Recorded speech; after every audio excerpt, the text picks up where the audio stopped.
صل علی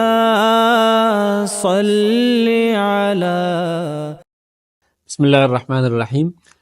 بیت اللہ کا حج اسلام کے بنیادی 5 ارکان میں سے ایک رکن ہے، اور اللہ تعالیٰ نے قرآن مجید میں ارشاد فرمایا وَلِلَّهِ عَلَى النَّاسِ حِجُّ الْبَيْتِ مَنِ اسْتَطَاعَ إِلَيْهِ سَبِيلًا، کہ جس کے پاس استطاعت ہو تو اللہ تعالیٰ کا اس کے ذمے حج ادا کرنا ہے، یعنی اس پر لازم ہے کہ وہ بیت اللہ کا حج ادا کرے۔ عام طور پہ پاکستان سے جانے والے جو حجاج کرام ہوتے ہیں وہ حج تمتع ادا کرتے ہیں۔ اس کا طریقہ یہ ہے کہ جاتے ہوئے آپ عمرے کا احرام باندھیں گے اور مسجد حرام میں پہنچ کر عمرہ ادا کر لیں گے، اور عمرے کے جتنے بھی افعال ہیں وہ سارے ادا کرنے کے بعد آپ احرام کھول لیں گے، اور احرام کھولنے کے بعد حج کے ایام کا انتظار کریں گے۔ حج کے ایام پھر شروع ہوتے ہیں 8 ذی الحجہ سے، اور 8 ذی الحجہ کو صبح صبح آپ احرام باندھتے ہیں۔ احرام باندھنے کے لیے غسل کرنا مستحب ہے، اس کے بعد اپنی ہی جگہ سے احرام باندھیں گے، اس کے لیے 2 رکعت نفل ادا کرنا مستحب ہے، اور 2 رکعت جو احرام سے پہلے ادا کیے جاتے ہیں وہ سنت 2 رکعت پڑھنے کے بعد پھر آپ حج کی نیت کریں گے، اور حج کی نیت کرتے ہوئے سنت طریقہ یہ ہے کہ آپ یہ نیت پڑھ لیں اللہم انی ارید الحج فیسرہ لی وتقبلہ منی، کہ اللہ میں حج کا ارادہ کرتا ہوں، اس کو میرے لیے آسان فرما اور اس کو میری طرف سے قبول فرما۔ چونکہ حج کے لیے جاتے ہوئے آپ مسجد حرام یا حرم کے حدود میں ہوتے ہیں، اس کے لیے آپ اپنے ہوٹل سے ہی یا اپنے گھر سے اپنے کمرے سے ہی احرام باندھ سکتے ہیں۔ احرام باندھنے کے بعد پھر سورج طلوع ہونے کے بعد آپ منی روانہ ہوں گے، اور 8 ذی الحجہ کو ظہر کی نماز، عصر کی نماز، مغرب کی نماز، عشاء کی نماز، اور پھر اگلے دن 9 ذی الحجہ کی فجر کی نماز آپ منی میں ادا کرتے ہیں۔ منی میں اپنے خیمے میں یا مسجد خیف میں یہ نمازیں ادا کر سکتے ہیں۔ آج کے دن میں کوئی اور عمل نہیں ہے، صرف یہ 4 نمازیں 8 ذی الحجہ کی آپ نے ادا کرنی ہے، اور 9 ذی الحجہ کی صبح کی نماز آپ نے منی کے حدود کے اندر ادا کرنی ہے۔ اس دوران زیادہ سے زیادہ اللہ کا ذکر ادا کرنا چاہیے، اور دعا کا اہتمام کرنا چاہیے، اور باقی نیک اعمال کا اہتمام کرنا چاہیے۔ پھر اگلا دن 9 ذی الحجہ کا جو دن ہے، جو حج کا ایک اہم ترین دن ہے، اس لیے کہ جو حج کا پہلا بنیادی رکن ہے وقوف عرفہ، وہ 9 ذی الحجہ کو ادا کیا جاتا ہے۔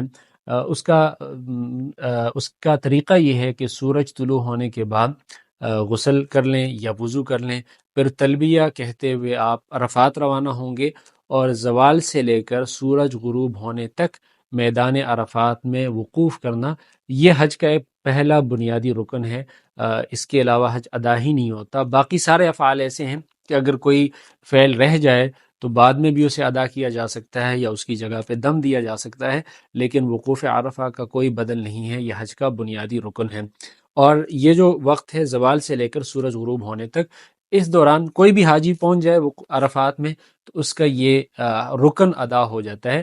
وقوف عرفہ کے لیے جبل رحمت کے پاس حضور اکرم صلی اللہ علیہ وسلم نے اس پہاڑ کے قریب وقوف کیا تھا، اس لیے وہاں پر وقوف کرنا سنت ہے۔ وقوف کے دوران یہ وقت خاص دعاؤں کی قبولیت کا وقت ہے، تو اس میں دعاؤں کا اہتمام کرنا چاہیے، اپنے لیے، پوری امت کے لیے دعاؤں کا اہتمام کرنا چاہیے۔ اور قرآن مجید میں اللہ تعالی نے حج کے موقع پہ دعا کا طریقہ یہ بتایا ہے کہ آدمی اپنے لیے دنیا اور آخرت دونوں کی بھلائی مانگے، صرف دنیا کی بھلائی نہ مانگے۔ پھر عرفات میں ظہر اور عصر کی دونوں نمازیں اکٹھی ادا کی جاتی ہیں، اس لیے جو حج کا امام ہوتا ہے، سرکاری طور پہ جو حج کی نمازوں کی امامت کراتا ہے، تو اگر کوئی آدمی اس کی اقتداء میں نماز ادا کرتا ہے تو وہ ظہر اور عصر دونوں نمازوں کو ظہر کے وقت میں ایک ساتھ باجماعت ادا کرے گا، اور اس کے لیے امام پہلے 2 خطبے دیتا ہے جس میں حج کے افعال کے بارے میں وہ بتاتا ہے۔ خطبے سے فارغ ہو کر پھر مؤذن ظہر کی نماز کی اقامت، اور پھر امام ظہر کی نماز پڑھائے گا، پھر مؤذن نماز عصر کے لیے اقامت کہے گا، اور امام عصر کی نماز ادا کرے گا، یعنی ایک اذان، اور اس کے بعد ہر ایک نماز کے لیے الگ الگ اقامت ہوگی۔ لیکن اس کے لیے شرط یہ ہے کہ آپ امام کی اقتداء میں ادا کریں جو حج کا امام ہوتا ہے۔ اگر کوئی آدمی اپنے خیمے میں نمازیں پڑھتا ہے تو اس کو دونوں نمازیں اپنے اپنے وقت میں ادا کرنی ہوں گی۔ اس کے بعد پھر دونوں نمازوں کے ادائیگی کے بعد پھر وقوف ہے۔ وقوف کے دوران آپ دعاؤں کا اہتمام کرنا ہے، کھڑے ہو کر بھی، بیٹھ کر بھی۔ مسلسل دعاؤں کی قبولیت کا یہ وقت ہے، اس لیے مسلسل دعاؤں کا اہتمام کرنا چاہیے۔ پھر اور سورج کے غروب ہونے سے پہلے آپ عرفات کے حدود سے نکل نہیں سکتے۔ جیسے ہی سورج غروب ہو جائے اس کے بعد آپ فوراً مزدلفہ روانہ ہوں گے اور رستے میں تلبیہ کہتے ہوئے مزدلفہ روانہ ہوں گے، اور مزدلفہ پہنچ کر مغرب اور عشاء کی نمازیں عشاء کے وقت میں پڑھیں گے۔ اور عشاء کے وقت میں جب آپ دونوں نمازیں پڑھیں گے، ایک اذان اور ایک ہی اقامت کے ساتھ، اس کے لیے یہ ضروری نہیں ہے کہ آپ امام کے اقتداء میں ہوں، بلکہ آپ اگر انفرادی نماز پڑھتے ہیں یا اپنے طور پہ جماعت کا اہتمام کرتے ہیں تو پھر بھی دونوں نمازوں کو جمع کریں گے، اور یہ ضروری ہے کہ آپ مغرب کی نماز مزدلفہ پہنچ کر ہی ادا کریں گے، عشاء کے وقت میں رستے میں ادا نہیں کر سکتے۔ یہ جو درمیانی رات ہے یہ بھی بہت فضیلت والی رات ہے، اس میں دعاؤں کا اور اعمال کا اہتمام کرنا چاہیے۔ اور پھر اس کے بعد حج کا جو تیسرا دن ہے شروع ہوتا ہے 10 ذی الحجہ کو، جس کو یوم النحر کہا جاتا ہے۔ فجر کی نماز اس دن میں پہلے وقت میں پڑھیں گے، یعنی جیسے ہی فجر کی نماز کا وقت ہو جائے تو آپ فجر کی نماز ادا کر لیں گے، اس کے بعد سورج کے نکلنے تک وقوف کریں گے، اور یہ وقوف واجب ہے۔ اس دوران بھی ذکر و اذکار، دعاؤں کا اور تلاوت کا، تلبیہ کا اہتمام کرتے ہوئے آپ یہ وقوف کریں گے۔ اور حضور اکرم صلی اللہ علیہ وسلم نے وہاں پر جبل قزح کے جو پہاڑی ہے وہاں پر قیام کیا تھا۔ مزدلفہ کے قیام کے دوران جمرات کی رمی کے لیے اپنے ساتھ کنکریاں بھی لے لینی چاہیے۔ پھر جیسی ہی طلوع آفتاب کا وقت ہو جائے تو اس سے تھوڑی دیر پہلے آپ منا کی طرف روانہ ہوں گے، اور منا پہنچ کر سب سے پہلا جو عمل ہے وہ ہے جمر عقبہ کی رمی کرنی ہے۔ جمر عقبہ جس کو بڑا شیطان کہا جاتا ہے، اس کی رمی کرنی ہے، اور یہ اس دن صرف ایک شیطان کی رمی کرنی ہے، اور اس کا افضل وقت طلوع آفتاب کے بعد زوال تک ہے۔ زوال کے بعد بھی رمی کر سکتے ہیں، لیکن زوال سے پہلے پہلے اس کا افضل عمل ہے۔ اور طریقہ اس کا یہ ہے کہ 7 کنکریاں ہاتھ میں لے کر اس جمر عقبہ کی اس جانب کھڑے ہوں گے کہ منا آپ کے دائیں جانب ہو اور بیت اللہ آپ کے بائیں جانب ہو، اور دائیں ہاتھ کے انگوٹھے اور شہادت کی انگلیوں کو پکڑ کر آپ ایک کنکری ستون پہ ماریں گے، اور ہر کنکری کو مارتے ہوئے بسم اللہ اللہ اکبر کہنا چاہیے، اور اس کے بعد یہ دعا بھی کرنی چاہیے، اللہم اجعلہ حجا مبرورا وذنبا مغفورا۔ پہلی کنکری کے مارنے کے ساتھ ہی تلبیہ بند ہو جائے گا۔ ابھی تک مسلسل آپ 2-3 دن تلبیہ پڑھ رہے تھے، لیکن اس کے ساتھ ہی تلبیہ بند ہو جائے گا، اور اس جمرے کے بعد دعا کرنا سنت سے ثابت نہیں ہے۔ اور اس کے بعد قربانی ہے، قربانی کرنا واجب ہے۔ 10، 11 اور 12 ذی الحجہ کو قربانی کر سکتے ہیں۔ قربانی واجب ان لوگوں پر ہے جو یا تو حج تمتع کرتے ہیں یا حج قران کرتے ہیں، ان لوگوں پر یہ قربانی شکرانے کی قربانی ہے، اس کو دم شکر ادا کیا جاتا ہے، کہا جاتا ہے۔ جو آدمی صرف حج کے لیے آیا ہے، اس نے عمرہ نہیں کیا، اس پر قربانی ضروری نہیں ہے۔ قربانی کے بعد پھر حلق یا قصر کریں گے، یعنی سر کے بال منڈوائیں گے یا اس کو قینچی سے اس طرح سے کاٹیں گے کہ کم از کم ایک پورے کے بقدر بال آپ کے کٹ جائیں، لیکن افضل یہ ہے کہ آپ حلق کر لیں۔ حضور اکرم صلی اللہ علیہ وسلم نے حلق کرنے والوں کے لیے 3 دفعہ دعائے مغفرت کی ہے، اور قینچی سے بال کٹوانے والوں کے لیے 1 دفعہ دعائے مغفرت کی ہے۔ اور یہ جو 3 افعال ہیں، رمی، قربانی اور حلق، ان تینوں میں ترتیب واجب ہے، اس کو آگے پیچھے نہیں کر سکتے۔ پھر جیسی آپ حلق کر لیں گے اس کے بعد حج کے اکثر افعال پورے ہو گئے، اس لیے احرام آپ کھول لیں گے، اور عام سلے ہوئے کپڑے پہن سکتے ہیں، خوشبو لگا سکتے ہیں، کوئی بھی احرام کی ممنوعات ساری ختم ہو جاتی ہیں سوائے ازدواجی تعلق کے، کہ وہ ابھی قائم نہیں کر سکتے، احرام کی وہ پابندی ابھی باقی ہے۔ اس کے بعد جو سب سے ایک اور اہم عمل ہے جو کہ حج کا دوسرا بنیادی رکن ہے، پہلا رکن وقوف عرفہ ہے، دوسرا رکن طواف زیارت ہے۔ یہ سلے ہوئے کپڑوں میں بھی کیا جا سکتا ہے، یعنی احرام کھولنے کے بعد۔ اس کا وقت 10 ذی الحجہ کو شروع ہوتا ہے اور 12 ذی الحجہ کو غروب آفتاب تک ہے۔ افضل تو یہی ہے کہ 10 ذی الحجہ کو کر لیں، لیکن اگر تھکاوٹ ہے تو 11 اور 12 کو بھی کیا جا سکتا ہے، اور یہ فرض ہے۔ اور اس کے بعد، اس طواف کے بعد سعی ہے، حج کی سعی ہے، اس طواف میں بھی رمل بھی کیا جائے گا، اور استبابی سنت ہے رمل، یعنی دائیں کندھے کو کھلا رکھنا، اور پہلے 3 طواف کے چکروں میں پہلوانی دکھاتے ہوئے اکڑتے ہوئے چلنا، یہ بھی سنت ہے۔